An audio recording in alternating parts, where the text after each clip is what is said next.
سب سے پہلا فائدہ یاد رکھیے نماز پڑھنے کا یہ ہے کہ انسان ڈسپلن یا ایک لائف کو ڈسپلن کے اعتبار سے، ٹائم ٹیبل کے اعتبار سے، مینجمنٹ کے اعتبار سے ایک بہتر زندگی انسان جیتا ہے. یاد رکھیے. اب ڈسپلن کے اعتبار سے کیسا ہے کہ انسان جی سکے نماز کے عمل میں؟ اس لیے کہ نماز کا معاملہ یہ ہے کہ نماز اپنے مقررہ وقتوں پر فکس ہے. ہم سب جانتے ہیں جیسے کہ اللہ رب العزت نے قرآن میں سورہ نساء سورہ نمبر 4 آیت نمبر 103 میں 103 میں اللہ نے کہا فرمایا ان الصلاۃ کانت علی المؤمنین کتابا موقوتا، کہ بے شک یقیناً نماز مومنوں پر مقررہ وقتوں میں فرض ہے. تو ظاہر سی بات ہے نماز کا مقرر وقت ہے. تو اگر کوئی انسان ٹائم مینیج نہیں کر پا رہا ہے، وقت پر جگہ پہ نہیں پہنچ پا رہا ہے، چیزیں آگے پیچھے ہو جا رہی ہے، ٹائم ٹیبل مس ہو جا رہا ہے، مینجمنٹ کے اعتبار سے اس کی لائف ڈاؤن جا رہی ہے، تو اگر نماز کا پابند اگر وہ رہتا ہے تو یہ مسائل اس کے وہ خود اوور کم کر لیتا ہے. اس لیے کہ نماز ایک فکس ٹائم میں ہے. آپ کتنے ہی مصروف ہو، نماز کا وقت ہوتے ہی ایک مومن کو ایک الارم جیسا بجتا ہے کہ اب نماز کو جانا ہے نا. کہ مثال کے طور پر اب دیکھ رہا ہے کہ دوپہر کا وقت آ رہا ہے، 12:30 ہو گئے، تو اس کے ذہن میں اب ایک چیز اٹھ جاتی ہے، اب نماز کا وقت قریب آ رہا ہے، نماز کا وقت قریب آ رہا ہے، جس سے اس کو ٹائم مینجمنٹ کی عادت ہوتی ہے. مصروف ترین اوقات میں سے کچھ اوقات فرض کے لیے نکالنے کی عادت ہوتی ہے. تو یہ عادت اس کو دیگر چیزوں میں بھی کام آتی ہے کہ مصروف ترین وقت میں بھی بچوں کے لیے وقت نکالنا، مصروف ترین وقت میں بھی امپورٹنٹ چیزوں کو یاد رکھنا. جب نماز کو کوئی انسان یاد رکھ پاتا ہے، میں نے تو یہاں تک دیکھا ہوں کہ اللہ کے ایسے بھی بندے ہوتے ہیں جو رات میں سوتے ہیں تو نہ تہجد کو نہ فجر کو الارم بھی نہیں لگاتے ہیں.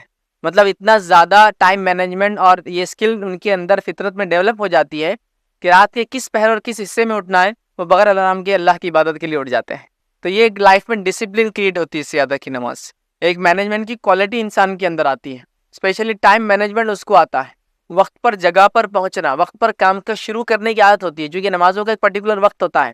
تو اگر کوئی انسان ٹائم مینجمنٹ سیکھنا چاہتا ہے تو کوشش کرے کہ جب وہ نماز کے لیے جائے تو اس کا پہلے سے تیاری ایسی ہو کہ جب وہ تکبیر اولیٰ امام دے رہا ہو تب وہ اس کے پیچھے کھڑا رہے، تو انشاءاللہ اس کو ساری چیزیں جم جائیں گی. ٹریفک میں ہے، کتنی دیر مسجد پہنچ سکتا ہوں، پہنچنے کا وضو کو کتنا ٹائم لگے گا، طہارت کو مجھے جانا ہے، پھر یہ کرنا ہے، ٹائم میں اتنی دیر میں پہنچنا ہے، پھر نماز پڑھنا ہے. تو اس سے انسان مینجمنٹ اسکلز اس میں ڈیولپ ہوتی ہے، ڈسپلن اس کے لائف کے اندر آتی ہے. یہ ایک بہت عظیم اور بہت بڑا فائدہ ہے جو دنیاوی اعتبار سے صرف ایک نماز انسان پڑھتا رہے تو خود بخود اس کو حاصل ہو جاتا ہے، ملتا چلا جاتا ہے، اس کو اس کی عادت ہو جاتی ہے. تو جس کو اپنے دنیاوی معاملات میں وقت کی پابندی کرنا ہے، نماز کا پابند ہو جائے. تو دیکھیے نماز تو ہم کو پڑھنا ہے، وہ فرض ہے، چاہے آپ کو وقت کی پابندی ہوئے نہ ہو دنیا میں، وہ ایک الگ بات ہے. لیکن میں ایک فائدہ بتا رہا ہوں کہ جب یہاں وقت کی پابندی کرتا ہے تو ہر جگہ کرتا ہے. اور جو اپنے رب کے سامنے حاضر نہیں ہو سکتا ہے تو یاد رکھے دنیا میں کہیں وہ حاضر نہیں ہو سکتا ہے، اور رب کو جو راضی نہیں کر سکتا ہے وہ دنیا میں کسی کو راضی نہیں کر سکتا. یہ بات یاد رکھ لیجیے آپ، کیونکہ اللہ کو راضی کرنا بندوں کو راضی کرنے کے مقابلے میں بہت بہت بہت بہت زیادہ آسان ہے. یاد رکھیے رب تو ایک توبہ کر لے گناہوں کو معاف کر دیتا ہے آپ کے پورے پچھلے. انسانوں میں ایسا کون سا انسان ہے جس کے ساتھ آپ ایک خطا کرے، اس کو ایک گالی دے اور معافی مانگے اور ایک جھٹکے میں کر دے؟ پتہ نہیں کچھ لوگ تو ایسے ہوتے جنریشن نسلوں تک یاد رکھتے کہ ان کے پردادا نے ہمارے دادا کو گالی دیے تھے. ایسے لوگ ہوتے ہیں، ہے نا. لیکن رب العزت ایک توبہ کیجئے سارے سنس وائپ آؤٹ کر دیتا ہے، لیکن توبہ سے اچھی ہو، ہے نا.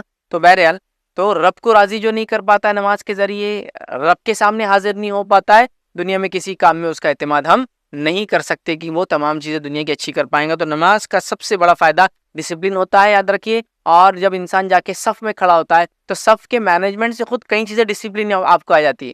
صف ہوتی ہے نماز میں، پہلی صف، دوسری صف، مطلب مسجد میں جو پہلے آیا پہلے کھڑا ہوں گا، اور امام کے رائٹ ہینڈ سائڈ کوشش پہلے کریں گا، رائٹ نے تو پھر لیفٹ کی طرف. تو پہلا پریفریبل انسان کی جگہ ہے کہ پہلی صف میں جائے اور امام کے رائٹ سائڈ بیٹھے، رائٹ فل ہو جائے گا تو لیفٹ بیٹھے. پھر سیکنڈ پریفریبل ہے لیفٹ صف، اور لیفٹ صف کی اس کی رائٹ حصہ زیادہ پریفریبل ہے، امام کا رائٹ، مطلب جب امام قبلے کی طرف دیکھتا ہے تو یہ رائٹ ہو جاتا ہے اس کا، تو یہ پریفریبل ہے. جب یہاں نہیں تو مینجمنٹ صف بندی کے اندر مینجمنٹ ہوتی ہے. پھر صفوں کو جب ہم بناتے ہیں تو صفیں سیدھی ہونا ضروری ہے نا. سیدھی ہونے کے ساتھ ساتھ قدم سے قدم ہے، کاندھے سے کاندھا لگانا ضروری ہے. تو کتنا ایک مینجمنٹ اسکل انسان کے اندر ڈسپلن لائف میں پیدا ہوتی ہے. جس طرح سے آپ دیکھتے ہوں گے کہ ملٹری کے اندر یا پولیس کے اندر، فورسز میں جو ہوتے ہیں، آرمز فورسز میں ہوتے ہیں، لوگ ڈسپلن، لا اینڈ آرڈر کو مینٹین کرتے ہیں. اسی طرح ایک مومن جب نماز کے لیے کھڑا ہوتا ہے تو کتنا ڈسپلن ہے دیکھیں. پھر اس کے بعد اس کا ایک لیڈر کھڑا ہوتا ہے آگے، جب وہ بولتا ہے اللہ اکبر تو سب اس کے ساتھ ہی بولتے ہیں یا اس کے پیچھے بولتے ہیں.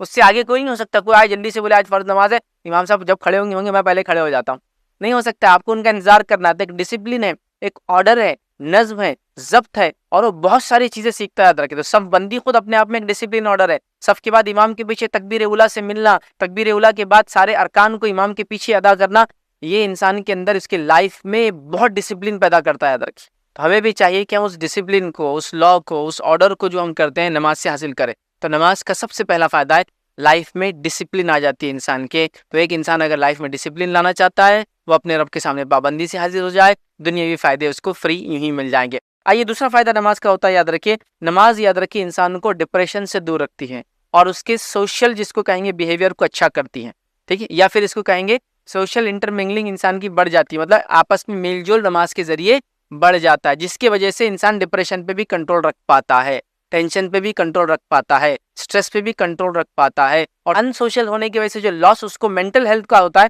اس سے وہ بچ جاتا ہے۔ اگر اس کی مثال دیکھنا ہے تو کوئی شخص 4 5 10 دن 15 دن 20 دن لوگوں سے نہ ملے تو اس کے بعد اس کو لوگوں سے چڑ اور نفرتیں شروع ہوتی ہے، چھوٹی چھوٹی چیزیں جو عام طور سے ہم یہیں معاف کر دیتے وہ معاف نہیں کرتا ہے اس کو، اس لیے کہ اس کو سوشل آپ بولیں گے لوگوں میں رہا نہیں نا، تو اس کو عادت نہیں ہے لوگوں میں رہنے کی، سمجھے آپ بات؟ تو یہ بہت امپورٹنٹ، جیسے ایک بچہ ہے گھر میں ہے اور وہ اکیلا ہی ہے، اس نے دوسرے بچوں کو کبھی دیکھا ہی نہیں، تو اس کا بیہیویئر ہی الگ ہوتا ہے، لیکن جو بچہ گھر میں دوسرے بچوں کے ساتھ بڑا ہوتا ہے اس کا بیہیویئر اچھا الگ ہوتا ہے، وہ سوشلی زیادہ اچھا ہوتا ہے، سوشل بیہیویئر اس کا اچھا، چونکہ وہ لوگوں کو اکوموڈیٹ کرنا جانتا ہے، اپنے پاس لوگوں کے ساتھ رہنا جانتا ہے، جبکہ اکیلا رہنے والا نہیں جانتا ہے۔ تو انسان کو سب سے بڑا فائدہ، چونکہ آج کل ڈپریشن بہت بڑا ایشو ہے اس لیے میں ڈپریشن رکھ رہا ہوں، ورنہ ڈپریشن سے انسان نجات پاتا ہے، سوشلی ساتھ رہنے کا بینیفٹ اٹھاتا ہے، سوشل گیدرنگ سے جو بینیفٹس ہونا ہے اس کو سارے بینیفٹس اس میں ملتے ہیں۔ تو لیکن چونکہ ڈپریشن ایشو ہے تو میں کہہ رہا ہوں نماز ڈپریشن سے ورک کرتی ہے۔ آج کل اوور ورک ہے، اوور لوڈ ہے، اوور ٹینس ہے، اور کیا کیا نہیں انسان کے کام کے اندر ہوتا ہے، ٹھیک ہے، اور ایسے ماحول میں انسان اگر نماز کا عادی ہو جائے تو سب سے پہلے نماز کے لیے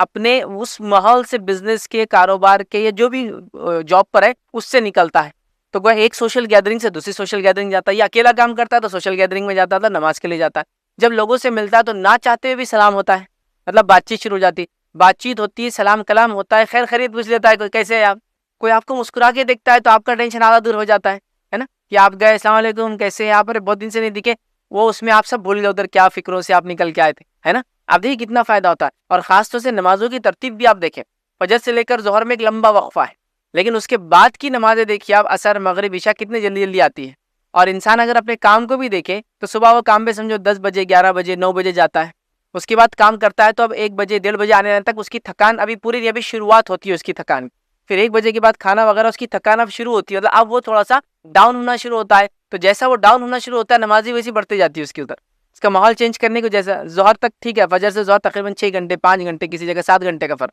لیکن اس کے بعد اگر آپ دیکھیں تو کیسا ہوتا ہے، ظہر سے آتا ہے 3 گھنٹہ، عصر سے مغرب 2 ڈھائی گھنٹہ 1 گھنٹہ سوا، ایسا الگ الگ علاقوں میں ہوتا ہے، اور پھر اس کے مغرب سے عشاء اسی طرح سے 1 ڈیڑھ گھنٹہ، ہے نا، تو اگر وہ اتنی بار اپنے ورک سے اٹھ کے جاتا ہے، ورک اسٹیشن سے اٹھ کے جاتا ہے، جاب سے بزنس سے نکل جاتا ہے، ماحول چینج ہوتا ہے، ٹینشنز دور ہوتے ہیں، اور خاص طور سے جو لوگ ڈپریس ہے، آج لوگوں کو معلوم آپ کو کیا ہے، جو سب سے بڑی انڈسٹری آج چل رہی ہے اور یہ آگے جا کے چلیں گی، وہ یہ ہم سے بات کرو، چونکہ لوگوں سے بات کرنے والا کوئی ہے نہیں، امریکہ میں یوروپ میں صرف ایسے کال سینٹرز ہوتے ہیں جہاں صرف آپ فون لگا کے ان سے بات کرنا، بس بات کرنا، لوگوں سے بات کرنے کے لیے کوئی ہے نہیں، لوگ ایک دوسرے کا منہ نہیں دیکھنا چاہتے، معلوم حالت یہ ہے، تو وہ چاہ رہے کوئی ان سے بات کرے، بچے چاہ رہے بڑے ان سے بات کرے، بڑے چاہ رہے ایک دوسرے سے بات کرے، شوہر چاہ رہا بیوی اس سے بات کرے، بیوی چاہتی شوہر بات کرے، کوئی کسی سے بات نہیں کرتا، مسجد جائیے سب فری بات کر رہے ہیں آپ سے، ایک دوسرے سے کیسے ہے، خیر خیریت پوچھ رہے، اچھا دکھا آپ سے ملاقات ہوگی، آیا کیجیے، فلاں ہو رہا یہ ہو رہا، آپ دیکھیے ایک ماحول جو بزنس کا یا پھر جاب کا کبھی ٹینس ہو جاتا ہے، آپ نکل کے آئے آپ فری ہو جاتے ہیں، تو یاد رکھیے یہ بہت بڑا فائدہ ہے ڈپریشن،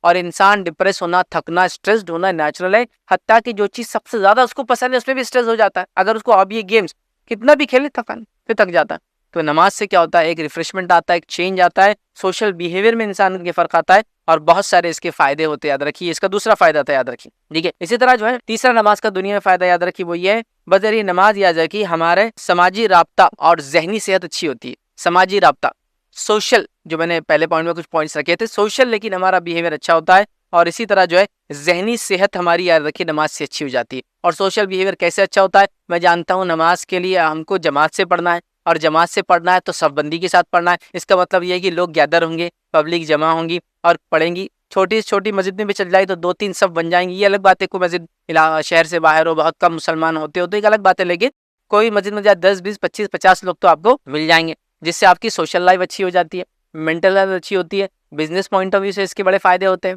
کئی چیزیں کئی سارے دیکھیے، لوگ جمع ہوں گے تو گیدرنگس کے بینیفٹ تو ہے ہی، لوگ سوشل گیدرنگس رکھتے ہیں، لوگ بزنس گیدرنگس رکھتے ہیں، لوگ گھر کے اندر رشتہ داروں کی گیدرنگ رکھتے ہیں نا، کہ بھائی سب رشتہ دار مل جائیں گے، کچھ لوگ بزنس مین کو جمع کرتے 100 200، کیا ہوتا ہے بزنس بوسٹ ہو جاتا ہے، یہ ان سے ملتے، وہ میں ان سے ملتا، میرا کارڈ یہ، آپ کا کارڈ یہ، آپ کا کیا بزنس ہے، میرا بزنس یہ، ہو ہی نہیں ہو رہا ہے، لوگ جاب فیئرس لگا رہے، میلے لگا رہے، لوگ جمع ہوں گے تو فائدہ ہوگا، لوگ کہیں بھی جمع ہو، شادی کی تقریب میں جمع ہو، میت کی تقریب میں جمع ہو، کہیں بھی جمع ہو، بزنس تو چل رہا ہی آس پاس کا، پانی تو بھی خریدیں گا انسان، کوئی چیز کھائیں گا لے کر، ہے نا، آپ ایک ہال کو دیکھ لیجیے، شادی ہال کے پاس کتنی دکانیں کھل جاتی ہیں. ایک جگہ آپ کو جہاں معلوم ہے سالانہ لوگ جمع ہوتے ہیں، لوگ کتنی جگہ پہلے سے خرید چکے وہاں لوگ آتے. لوگ جہاں آئیں گے بزنس پروموٹ ہوگا، سوشل گیدرنگ جہاں بنیں گی، مینٹل ہیلتھ اچھی ہوں گی، لوگ ایک دوسرے سے ملیں گے، سوشل بیہیویئر اچھا ہوگا، سوشلی انسان ڈیولپ ہوتا ہے اس سے. تو نماز کا حال یہ کہ ہر محلے میں جہاں آپ رہتے ہیں، جاب کرتے ہیں، آپ وہاں جمع ہو جاتے ہیں. سوشل گیدرنگ ہوتی نہیں ہوتی. ایک مثال دیتا ہوں، بہت سارے لوگ یہاں کام کرتے ہیں IRC کے اوپر، وہ پتہ نہیں کون کون سے محلے سے کام کرنے آتے ہیں، لیکن جب آس پاس کی مسجد میں جاتے ہیں یا نمازوں کو جاتے ہیں یا اس میں آتے جاتے لوگوں کو لگتا ہے وہ بھی رولا گلی کے رہنے والے ہیں، چونکہ اتنے زمانے سے آ رہے ہیں اور جا رہے ہیں نا. سوشل وہ گیدرنگ بڑھ گئی، لوگوں سے انٹریکشن ہوا جو پہلے آپ کے انٹریکشن میں نہیں تھے. کئی فائدے ہوتے ہیں، یاد رکھیے. تو نمازیں یاد رکھیے، اس سے سوشل بینیفٹس ہم کو ملتے ہیں. اور اسی کے ساتھ ساتھ سوشل جب گیدرنگ ہوتی ہے ذہنی صحت اچھی ہوتی ہے، لوگ دیکھتے ہیں. اور ہم نے دیکھا بیمار سے بیمار بھی انسان ہو، اس سے کچھ رشتہ دار اس سے ملنا ہے تو وہ خوش ہو جاتا ہے، کیونکہ لوگ اس سے مل رہے ہیں، تو لوگوں کے ملنے کے فائدے ہوتے ہیں. اسی طرح چوتھا فائدہ نماز کا یاد رکھیے، وہ یہ ہے جسمانی ورزش بھی ہوتی ہے اس کے اندر، فزیکل ایکسرسائز بھی ہوتی ہے اس کے اندر. ہوتی ہی نہیں ہوتی. دیکھیے نماز کو آپ کو جانا ہے، اگر غسل نہیں تو غسل لینا ہے. غسل خود فزیکلی کتنی ایکسرسائز ہے، پانی کا سر سے لے کر پیر تک ڈالنا. چلیے غسل تھا آپ کو تو وضو کرنا ہے، اب وضو کرنا ہے تو بھی ایکسرسائز ہے. کتنی ایکسرسائز ہے نا. لوگ کھڑے یوں کرتے ہیں صبح صبح ہاتھ اچھے رہنا بول کر، تو آپ ویسے ہی کرتے ہو اس کو روز صبح 3 بار تو یوں کر کے آپ نے ہاتھ دھویا. ہاں فزیکل ایکسرسائز شروع ہو گیا آپ کے، آپ کلی کر رہے ہیں تو یہاں سے شروع ہو گئی. اس کے بعد آپ پیدل چل کے نماز چلے گئے، جس کا بڑا اجر و ثواب ہے. حدیث کے اندر آ کہ پیدل انسان اگر نماز کے لیے جائے ہر قدم پہ اجر لکھا جاتا ہے. تو آپ پیدل چلیں تو واکنگ بھی ہو جا رہی ہے آپ کی. بلکہ ایک روایت میں تو یہاں تک آتا ہے کہ ایک قبیلہ تھا، مسجد نبوی کے بازو کچھ جگہ خالی ہوئی تو انہوں نے سوچا کہ ہم وہاں سے اپنے گھر شفٹ کر لیتے، ادھر آ جاتے ہیں. نبی اکرم صلی اللہ علیہ وسلم کو پتہ چلا تو آپ نے کہا ایسا مت کرو، چونکہ ہر قدم کا بدلہ ملتا ہے. تو دور سے آؤں گے تو ثواب زیادہ ہوں گا. سمجھ رہے ہیں بات. تو فزیکل ایکسرسائز ہو جا رہی، اور خاص طور سے نماز کو پیدل آنا، اس کا اجر و ثواب حدیثوں میں بہت زیادہ آتا ہے. ہر قدم کے اوپر اجر ملتا ہے. تو آپ پیدل آ رہے ہیں نماز کے لیے، وہ ہو گیا. اس کے بعد مسجد میں آئیں گے تو کچھ سیڑھیاں وغیرہ ہوتی ہے تو اوپر نیچے چڑھنا کرنا وہ ایک الگ ہو جاتا ہے. چلیے ویسا نہیں ہے تو صف تک آپ جائیں گے. صف میں جانے کے بعد پھر آپ کا فزیکل ایکشن چالو ہے، اللہ اکبر. مطلب جا کے آپ کو بیٹھ نہیں جانا ہے وہاں، اور ہاتھ اٹھانا ہے، ہاتھ اٹھا کے ہاتھ باندھنا ہے. اس کے بعد رکوع کرنا ہے، پھر رکوع سے اٹھنا ہے. آپ دیکھیے کئی لوگ ہیں جو صبح صبح، یہ کثرت کے بینیفٹ لوگ میں نے دیکھا ہے بتاتے ہیں. میں بھی کبھی صبح صبح واکنگ کوئی ایکسرسائز کے لیے جاتا تھا تو کئی لوگ جو اس فیلڈ کے ماہر ہیں، یوگا وغیرہ جانتے ہیں یا کوئی ایکسرسائز الگ الگ کرتے ہیں، وہ بتاتے تھے کہ وہ ایسا گھٹنے پہ ہاتھ رکھ کے جھک کے وہاں کھڑے رہنا. اس سے کیا ہوتا ہے معلوم آپ کو، بہت ساری ہوا جو جسم کے اندر ہوتی ہے جو پوری پھیپڑے سے نکل نہیں پاتے، لیکن جب آپ جھکتے ہیں تو وہ آسانی سے باہر نکلتے ہیں. سمجھے آپ. تو اس کے فائدے بتاتے ہیں. تو آپ دیکھیے وہ رکوع جیسے پوزیشن میں کھڑے رہتے ایکسرسائز کرتے ہیں ویسے، یا اس سے بھی نیچے تھوڑا جا کے کرنے کی کوشش کرتے ہیں. اس کے بعد سجدے جیسی پوسچرز بھی ایکسرسائز میں کرتے ہیں. اس کا بھی بینیفٹ یہ بتاتے ہیں کہ بہت سارے فزیکل بینیفٹ ہوتے ہیں. کہ بہت سارے لوگ بتاتے ہیں جو انسان ہوتا ہے وہ جس ماحول میں رہتا ہے اس سے وہ کہیں اسٹیٹک کرنٹ حاصل کرتا ہے. مطلب ایک قسم کا چارج اس کے اطراف ڈیولپ ہو جاتا ہے. جیسے کہ آپ کو اگر دیکھنا ہے تو کرسی پہ پلاسٹک کیا بڑھ جائیے اور کوئی پیچھے توال سے مارے تو اس کے بعد آپ کسی کو ہاتھ لگائے تو ایک چارج ہوتا ہے، اسٹیٹک کرنٹ ہوتا ہے، چارجز ہوتے ہیں. جب آپ سجدہ کرتے ہیں سارے چارج ڈسچارج ہو جاتے ہیں، چونکہ وہ ارتھ گراؤنڈ ہوتا ہے.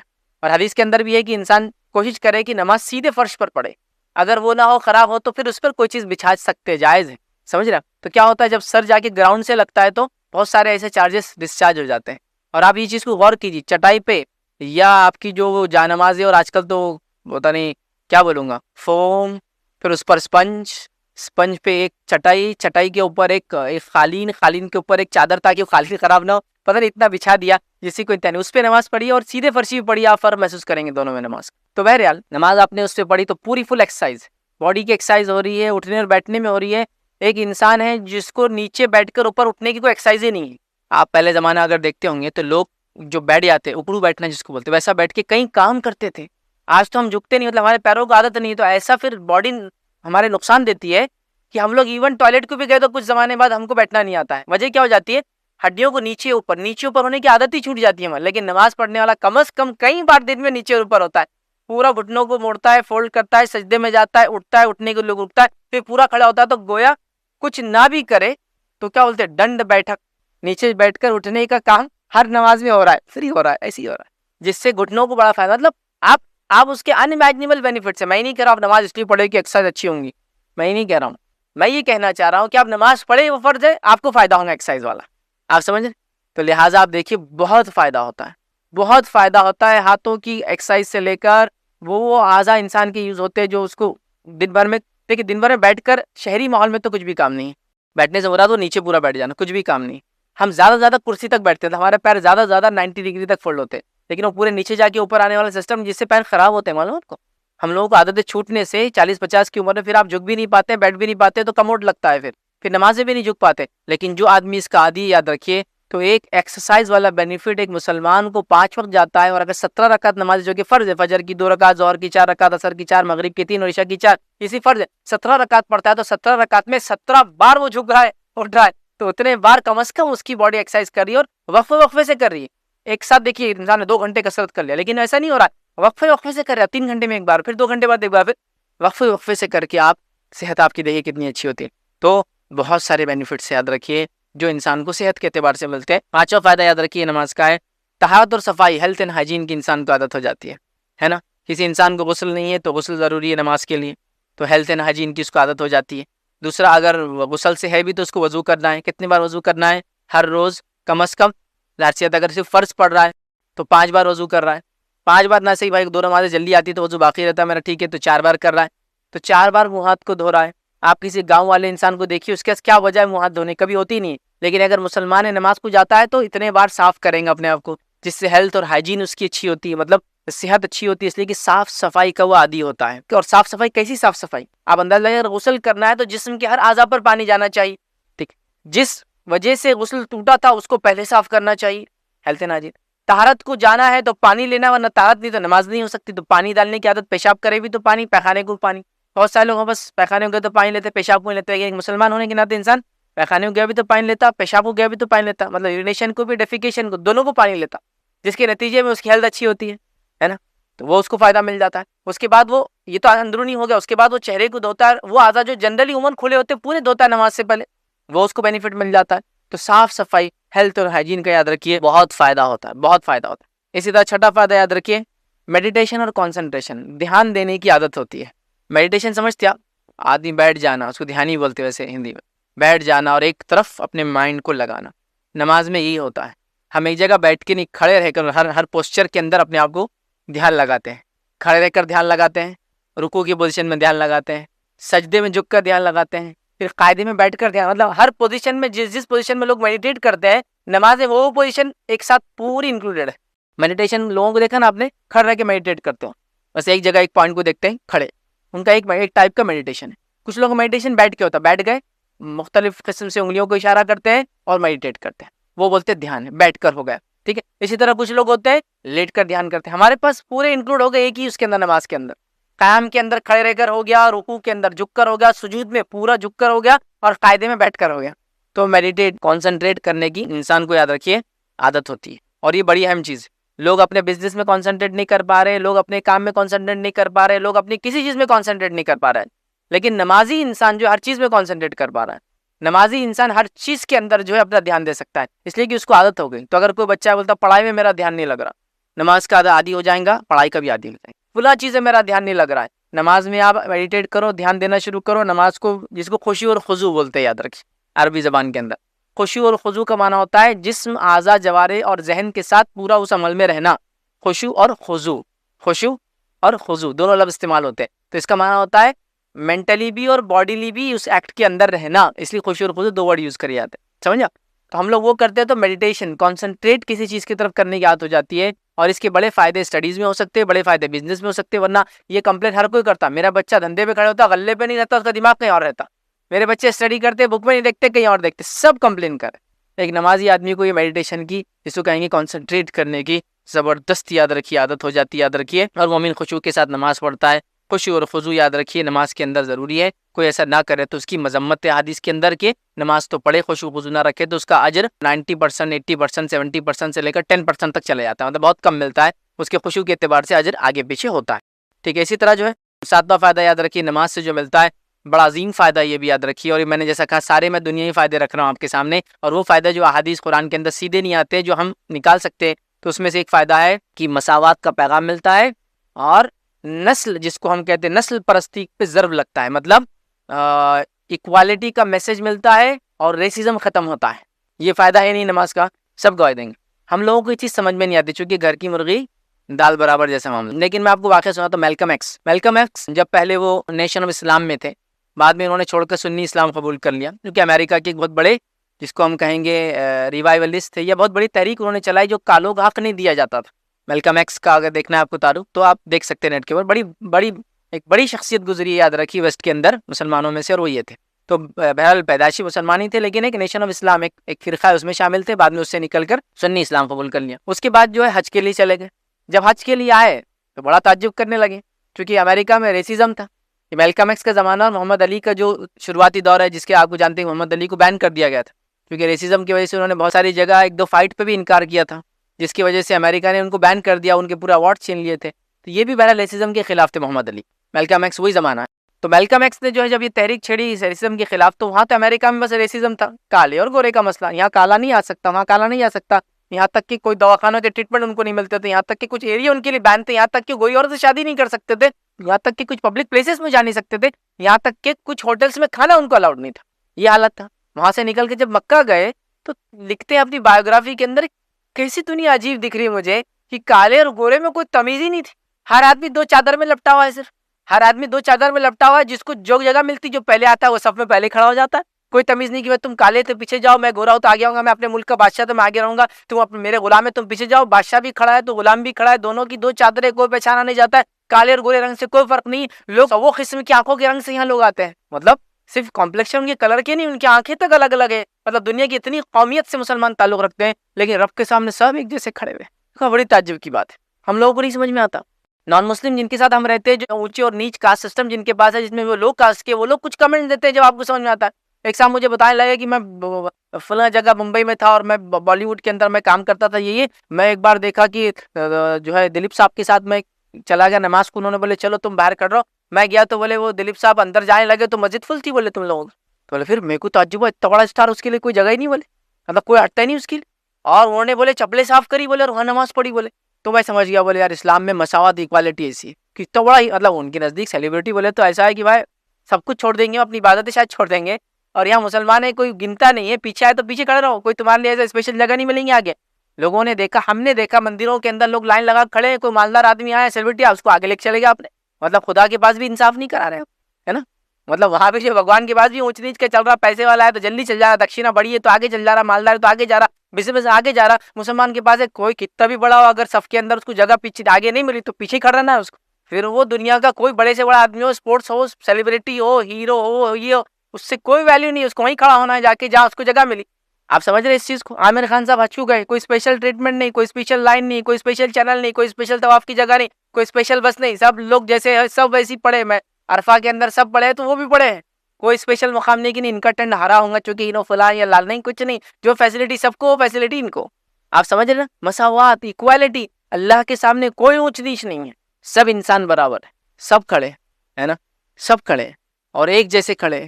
میں اگر پہلے پہنچ گیا ہوں تو میرا حق پہلا ہے, آپ اگر پہلے پہنچ گئے تو آپ کا حق پہلا ہے. میں مالک ہوں اور آپ غلام بھی ہے تو کوئی فرق نہیں پڑتا. اگر میں لیٹ آ گیا تو مجھے پیچھے کھڑے, یہ نہیں ہو سکتا غلام تم جگہ جیت کے رکھو میری, پھر میں آؤں گا تم ہٹ جانا, نہیں ہو سکتا ہے. آپ سمجھ رہے نا.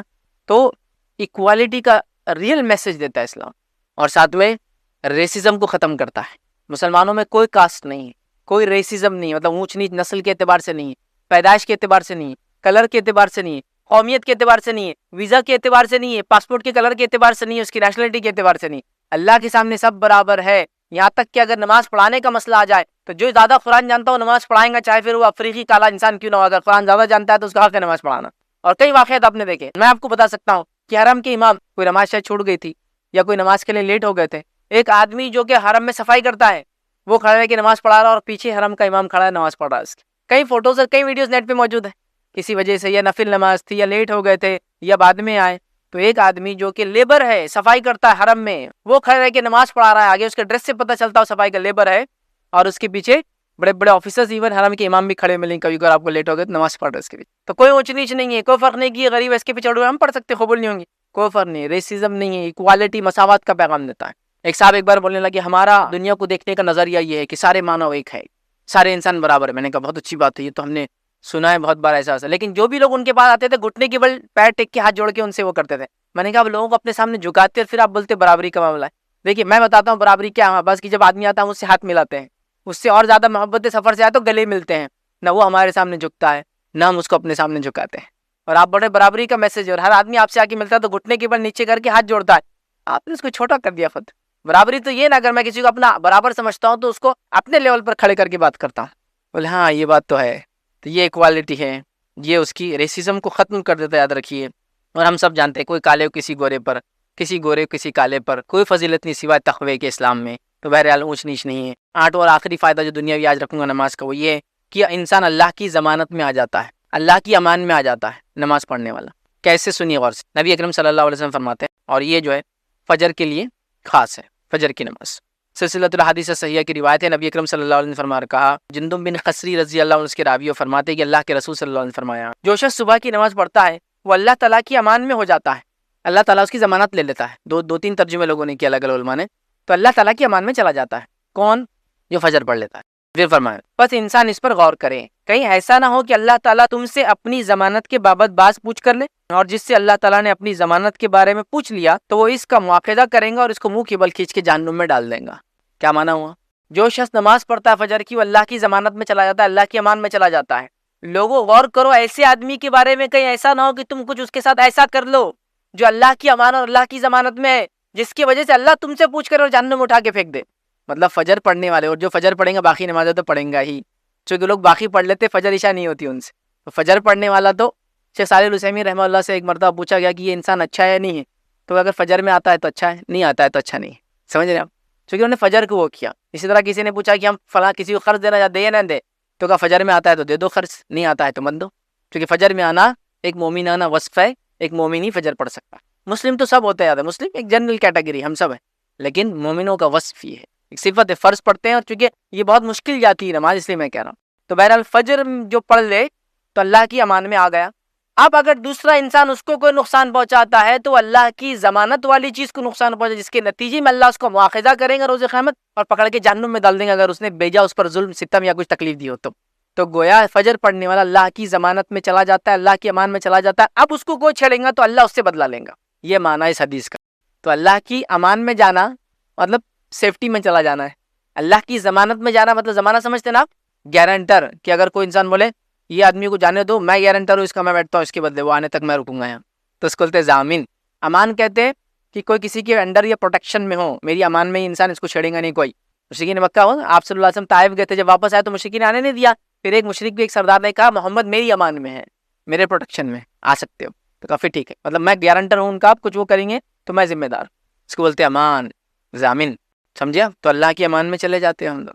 اب ہم لوگ کتنے انشورنسز کرا رہے ہیں اپنے آپ کو بچانے کے لیے، لائف انشورنس، میڈیکل انشورنس، گھر کا انشورنس، سیفٹی کے لیے نا، امان بولتے ہیں اس کو، کہ بھائی فائنینشلی میں امان میں ہو جاؤں، آپ پی ایف اکاؤنٹس، یہ تاکہ ایک ایج کے بعد مجھے کچھ بینیفٹس ملے، ہم سب کچھ کر لیں۔ تو فجر پڑھ کے کیوں نہ امان میں چل جایا جائے؟ سب سے بیسٹ سورس ہے امان میں جانے کا اللہ کی، اور صرف سورس نہیں ہے بلکہ اللہ ذمہ لے رہا ہے، اس آدمی کو وارننگ دے رہا ہے، اگر تم میرے امان والے شخص کو کچھ کرو گے تو میرے بدلے کے لیے ریڈی رہنا، پھر تو کتنی بڑی بات ہے۔ تو اللہ کے پروٹیکشن میں جانا ہے تو فائدہ ہے، دنیا فائدہ میں نے اس لیے اس کو رکھا۔ بہرحال یہ 8 فائدے دنیاوی جو میں نے آپ کے سامنے نماز کے رکھے۔ بھائی دوسرے پارٹ کی طرف چلتے، اخروی آخرت کی کیا فائدے ہوں گے نماز پڑھنے کی، یا آفٹر کی، مرنے کے بعد کی زندگی میں نماز کے کیا فائدے ہوں گے، اس میں 10 پوائنٹس آپ کے سامنے رکھوں گا۔ آئیے، تو نماز کے بے شمار فائدے، ویسے تو دنیاوی اور اخروی، میں نے کچھ 8 آپ کے سامنے دنیاوی رکھے، یہ 10 رکھوں گا، بے شمار ہے، اس میں سے کچھ میں چن کے اپنے اعتبار سے رکھ رہا ہوں۔ یہاں پہلا فائدہ یاد رکھیں، نماز قیامت کے دن نور کا باعث ہونے والی ہے، نماز قیامت دن روشنی کا باعث ہوں گی، جیسا کہ ہم جانتے کافروں کے پاس روشنی نہیں ہوں گی، جیسا کہ ہم جانتے منافقوں کے پاس روشنی نہیں ہوں گی، بلکہ کچھ آدمی روشنی چمکیں گی اور ختم ہو جائیں گی، چونکہ ان کے پاس کبھی ایمان آتا تھا اور چلے جاتا تھا، تو روشنی ہوں گی۔ پل صراط تو ہم جانتے روشنی نہیں ہوں گی، لوگ بھیک مانگیں گے، لوگوں سے گزارش کریں گے، جیسے سورۃ توبہ میں آتا ہے کہ اپنی روشنی کا کچھ حصہ دے دو ہم کو، اور کسی کی روشنی روایت میں آتا ہے اتنی ہوں گی جہاں تک نظریں جاری ہے، کسی کی روشنی ایسی ہوں گی جو ایسا ہوں گی کہ وہ کوئی اتنے ڈسٹینس تک دیکھ پائے گا، کسی کی روشنی ایسی ہوں گی جس سے وہ اپنے قدم تک دیکھ پائے گا، مطلب ہر مومن کی اس کے ایمان کے اعتبار سے اس کی روشنی الگ الگ ہو جائیں گی۔ تو آخرت میں روشنی کی بڑی اہمیت ہے، یاد رکھیں، ہے نا، اور ہم جانتے جہنم اندھیرا ہے، نور سے دور ہے، مطلب روشنی سے دور ہے، تو برائے قیامت کے دن روشنی اور نور کا باعث ہوں گی۔ سنن ابن ماجہ کی روایت ہے، نبی اکرم صلی اللہ علیہ وسلم فرمایا، کہا تاریکیوں میں نماز کے لیے چل کر جانے والے خوش ہو جائیں کہ ان کے لیے قیامت کے دن کامل نور ہوں گے۔ تاریکیوں میں نماز کو جانے والے خوش ہو جائیں، ان کے لیے روز قیامت کامل نور ہوں گے۔ اور تاریکی میں نماز سے مراد پہلا نماز فجر ہو سکتی ہے، چونکہ اندھیرے میں ہوتی ہے، سورج نکلنے سے پہلے ہوتی ہے، یا پھر قیام اللیل کے لیے انسان جائے، یہ دونوں چیزیں مراد ہو سکتی ہیں، تو ان کے لیے آخرت میں نور ہے۔ تو دنیا میں تو اندھیرے میں آپ جا رہے ہیں ایکٹ کرنے، عمل کرنے، لیکن آخرت میں وہ عمل آپ کو روشنیوں سے بھر دیں گا۔ تو پہلا فائدہ ہوا نور ہے، یاد رکھیے۔ دوسرا فائدہ نماز کا آخرت میں کیا ہوگا؟ نمازی کے لیے نفاق سے برات ہے، نمازی کے لیے نفاق سے برات ہے، اور یہ دنیا میں یہ برات ہے تو آخرت میں تو ہوں گی۔ کیسے برات ہے؟ غور سے سنیے۔ یہ روایت میں جو بات آتی ہے بہت سارے غلط فہمیوں کو بھی لوگوں کی دور کر دیں گی. پہلی چیز جو لوگ بہت سارے بولتے ہیں 40 دن تکبیر اولیٰ سے نماز پڑھنے کے بہت سارے غیر غلط فائدے بتاتے ہیں. تو ایکچوئل کیا فائدے 40 دن تکبیر اولیٰ 40 دن تکبیر اولیٰ سے نماز پڑھنے کے فائدے ہے، حدیث سے ثابت ہے. وہ کیا ہے؟ وہ اس حدیث میں آتے ہیں، جس میں سب سے بڑا فائدہ جو آ رہا ہے وہ یہی ہے نفاق سے برات. سنیے کیا ہے. نبی اکرم صلی اللہ علیہ وسلم فرماتے ہیں، انس بن مالک رضی اللہ عنہ کہتے ہیں کہ اللہ کے رسول صلی اللہ علیہ وسلم فرمائے، اور یہ سنن ترمذی کی روایت ہے، جس نے اللہ کی رضا کے لیے 40 دن تک تکبیر اولیٰ کے ساتھ باجماعت نماز پڑھی. جس نے اللہ کی رضا کے لیے، تو پہلے وضاحت ہو گیا، بہت سے لوگ 40 دن تک تکبیر اولیٰ کے ساتھ نماز اس لیے پڑھتے ہیں کہ اس کو اس میں ایوارڈ ملتا ہے، لوگ فنکشن کرتے ہیں، سائیکل ڈسٹریبیوشن پروگرام ہوتا ہے بچوں کے لیے، بڑوں کے لیے فلاح ہوتا ہے. نہیں، اللہ کے لیے. ہاں، پہلی بار رغبت دلانے کچھ آپ ایسا لالچ دے دے بچوں کو کھلانا، وہ ایک الگ بات ہے، لیکن پوری لائف ہی ہوگی. بھائی وہ میں نے کچھ ملکوں میں دیکھا یہ حال رہتا، بھائی 40 دن ہمارے بچوں نے تکبیر اولیٰ سے نماز پڑھا ہوا ہے. اب نماز ہوتی ہے 40 دن پڑھا ہوا ہے. ان کے پاس ایک سسٹم رہتا کہ 40 دن تکبیر اولیٰ سے بچے نماز پڑھنا تو آپ دیندار خاندان سے ہیں، 2 سے 3 رمضان تک اعتکاف کرنا تو آپ دیندار خاندان سے ہے. تو وہ بیچارہ بچہ اس کا دل نہ بھی ہو تو جاتا ہے. تو اس لیے حدیث میں آ گیا اللہ کی خاطر 40 دن تک. تو پہلے وضاحت ہو گئی. تو جو 40 دن تک تکبیر اولیٰ کے ساتھ اللہ کی رضا کے لیے باجماعت نماز پڑھی تو اس کے لیے 2 قسم کی برات، 2 قسم کی چیزوں سے برات دوری لکھ دی جاتی ہے. کون کون سی 2 چیزیں لکھ دی جاتی ہے؟ ایک آگ سے برات لکھ دی جاتی ہے، جہنم سے بچ جائیں گا، اور دوسرا نفاق سے برات لکھ دی جاتی ہے نا. تو آگے وہ 40 دن تکبیر اولیٰ سے کرنے کے 2 فائدے مل جاتے ہیں، بڑے فائدے، عظیم فائدے. تو کوشش کرے کوئی انسان 40 دن تک اللہ کی خاطر تکبیر اولیٰ سے نماز پڑھے. مطلب تکبیروں سے مطلب جب آپ مسجد میں جائیں نماز کے لیے تو امام صاحب جب پہلا اللہ اکبر کہتے اس کے ساتھ آپ نے بھی اللہ اکبر کہنا، ان کے ساتھ ملنا. مطلب اس کے لیے کتنی تیاری اور پریپریشن ہوگا اندازہ لگا لیجیے. اٹھنا، ٹائم پر پہنچنا، مسجد کے ٹائم یاد ہونا، فنکشنز کو آگے پیچھے کرنا، بزنس کو آگے پیچھے کرنا، جابس کو آگے پیچھے، سب ہو سکتا ہے نا. کبھی ہو سکتا ہے آپ لیٹ ہو گئے تو آپ کو یہ معلوم ہو کہ مسجد میں کتنے بجے، یہ مسجد میں کتنے بجے، وہ مسجد میں، تاکہ آپ کو جماعت ملے.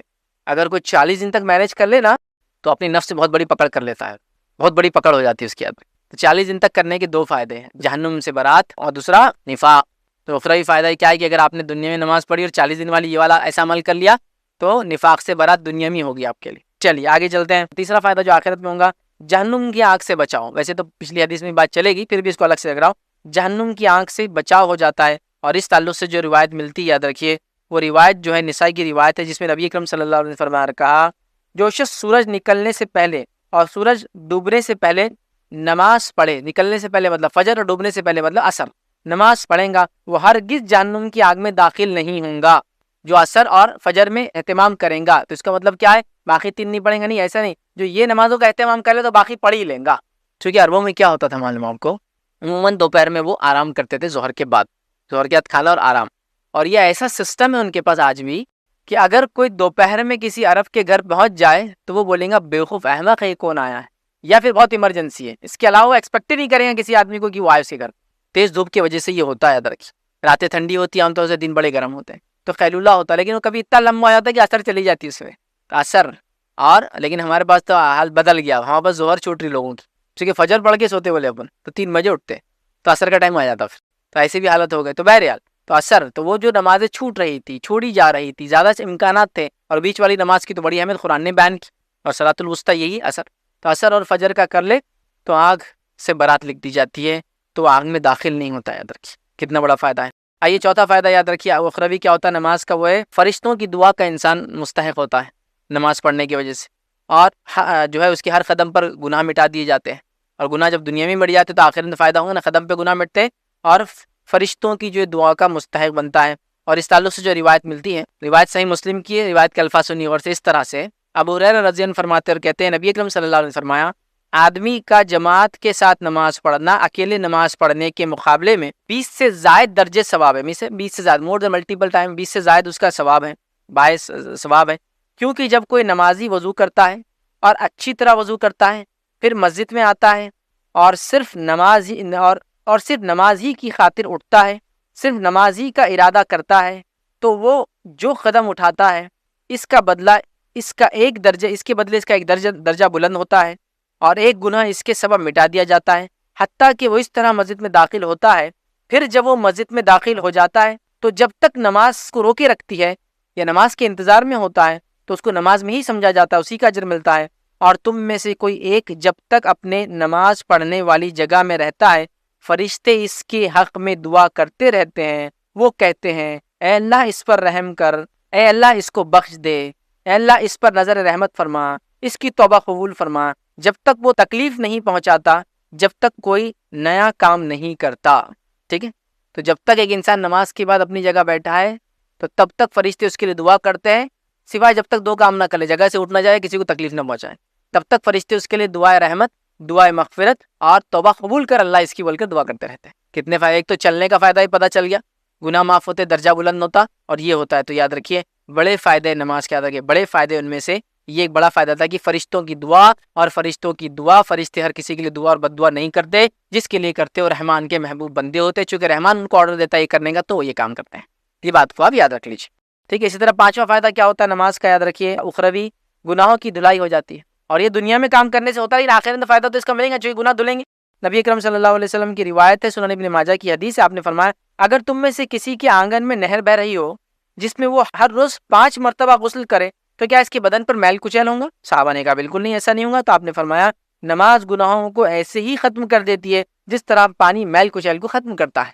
تو نماز پڑھنے سے ایک نماز سے دوسری نماز، روایت میں آتا ہے ایک جمعہ سے دوسرا جمعہ، فلاں فلاں کرتا ہے ایک رمضان سے دوسرا رمضان، فلاں فلاں فائدہ دیتا ہے. تو اس میں یہ بھی ایک فائدہ ہے، گناہ معاف ہوتا ہے. لیکن یاد رکھیے صغائر ہے سب، چونکہ کبیرہ کے لیے توبہ لازم ہے. تو بہرحال سارے صغیرہ گناہ معاف ہو جاتے ہیں نماز سے، جس کا فائدہ آخرت میں ملے گا، گناہ معاف ہوں گے اس کے. چھٹا فائدہ یاد رکھیے نماز کا آخرت میں کیا ہے، جنت میں اللہ کی جانب سے ضیافت اور مہمان نوازی ہوں گی. مطلب اللہ کے جانب سے ضیافت اور مہمان نوازی ہوں گی کس انسان کی؟ جو نمازی تھا. آئیے سنیے اس کا فائدہ، صحیح بخاری کی روایت ہے، ابو ہریرہ رضی اللہ عنہ فرماتے ہیں نبی اکرم صلی اللہ علیہ وسلم فرمایا کہا جو شخص مسجد میں صبح اور شام بار بار حاضری دیتا ہے، مطلب نمازوں کو آتا ہے اور نفل پڑھتا ہے اور بار بار آتا ہے، اللہ تعالیٰ جنت میں اس کی مہمانی کا سامان کریں گا. وہ صبح اور شام جب بھی مسجد میں جائے، چاہے صبح شام جب بھی جائے، اللہ تعالیٰ اس کے لیے جنت میں مہمان نوازی کا سامان تیار کرتا ہے. چونکہ وہ دنیا میں مسجد کا عادی ہے تو مسجد جاتا ہے، مطلب اللہ کا مہمان ہے. اب چونکہ اللہ کا مہمان ہے تو میزبان پر ضروری ہے کہ سمجھ رہے اپنے مہمان کی میزبانی کرے، اور ظاہر سی بات اللہ تعالیٰ اس کی میزبانی کب کریں گا؟ جو دنیا میں اللہ کے گھر کا مہمان بنا، آخرت میں جنت میں اللہ تعالیٰ اس کی مہمان نوازی کریں گا. تو بہت بڑا فائدہ یاد رکھیے. تو اللہ کی ضیافت حاصل ہوتی ہے اس انسان کو جو نماز پڑھتا ہے. آئیے ساتواں فائدہ یاد رکھیے آخرت کا کیا ہے، نماز کو جلدی آنے پر پہلی صف میں شامل ہونے میں بے انتہا اجر و ثواب ہے. بے انتہا آخرت کا اجر و ثواب ہے نماز کو جلدی آ کے پہلے صف میں شامل ہونے کا. اب کتنا ہے سنیے غور سے. ابو ہریرہ رضی اللہ عنہ فرماتے اور کہتے ہیں، یہ نسائی کی روایت ہے، نبی اکرم صلی اللہ علیہ وسلم فرمایا اور کہا اگر لوگ جاننے کی اذان دینے میں اور پہلی صف میں رہنے میں کیا ثواب ہے، اذان دینا خود اور پہلی صف میں رہنے کا کیا ثواب ہے، پھر خرہ اندازی کے علاوہ کوئی راستہ نہیں پائیں گے تو وہ اس کے لیے خرہ اندازی کریں گے. تو جب اذان دے کر پہلی صف میں شامل ہونے کا اگر فائدہ لوگوں کو پتہ چل جائے تو اللہ کے فرما رہے جب لوگ اس کا اجر پتہ چل جائیں گا تو ان کا ایک ہی چارہ رہیں گا، وہ خرہ ڈالیں گے لوٹس، چلو کس کا نام آتا وہ دیں گے اذان اور وہ آگے کھڑے رہیں گا. خرہ اندازی کے علاوہ کوئی چارہ نہیں ہوگا تو خرہ ڈالیں گے اور یہ کام کریں گے. اگر بتا دیا جائے تو کتنا ہے، مسجد میں اذان دینے جانے کے لیے اور پہلی صف میں کھڑے ہونے کے لیے خرہ ڈالیں گے، کس کا نام نکلیں گے وہ جائیں گے اندر، لڑیں گے اس کے لیے جس کے لیے آپ کو لڑائی ہوتی ہے. کیا بولتے چلو چلو ٹھیک ہے نام ڈالیں گے، جس کا پہلے آیا وہ پہلے ہوتا ہے نا، میچ کھیلنے جا رہے آپ پہلے میں بیٹنگ کروں گا تو نہیں، چلو ایسا مت کرو، وہ اپنا نمبر ڈالیں گے جس کا پہلے آیا ہے نا، چھپا کے نمبر بیٹ کے نیچے ڈالتے اور آگے لکیریں بناتے، جس کی انگلی جس پر وہ نمبر آتا وہ بھی کریں گے، پھر لوگ ثواب معلوم ہو جاتا. آگے فرما رہے ہیں نیز اگر جان لیں کہ ظہر اول وقت پر پڑھنے کا ثواب کیا ہے تو اس کی طرف ایک دوسرے سے سبقت لے جائیں گے. اگر ظہر میں اول وقت میں پڑھنے کا اگر اجر معلوم ہو جائے تو ایک دوسرے سے سبقت بھاگیں گے، آگے وہ یہ کام کرنے کے لیے جائیں گے. اور اگر وہ اس ثواب کو جان لے جو عشاء اور فجر میں ہے، عشاء اور فجر کی نماز میں جو اللہ نے اجر رکھا جان لے، تو وہ دونوں نمازوں کے لیے ضرور آئیں گے، چاہے ان کو اپنے نچلے حصے کو رگڑتے ہوئے آنا پڑے. مطلب چلنے کی طاقت نہیں ہے تو آدمی کیا کرتا، بیٹھ کے کھسکتا نا. ایک آدمی کو چلنے کی طاقت نہیں، ہاتھ پر طاقت ساتھ نہیں دیتے تو کیسے چلتا ہو، کمر اس کی نیچے رہتی زمین پر اور کمر کو کھینچتا، اس کو بولتے گھسیٹتے ہوئے چل رہا بیچارہ. چلنے کی چال کیسی ہوتی ہے انسان کی، یا تو پیروں سے چلیں گا جو نارمل چال ہے، پیر خراب ہو تو ہاتھ سے بھی لوگ چلنے کی کوشش کرتا ہے ایسے کرال کر کے، لیکن یہ آدمی وہ بھی طاقت نہیں ہے، مطلب اتنا لاغیر ہے تو وہ کمر سے چلتے ہیں نا، جس میں شرمگاہ زمین پر گھستی ہے تو وہ الفاظ ادا کیے اللہ کے رسول نے، وہ گھستے ہوئے چلو گے، تم رگڑتے ہوئے چلو گے اپنے نچلے حصوں آ جاؤں گے، لیکن مطلب اتنی تکلیف برداشت کرو گے لیکن نماز نہیں چھوڑو گے.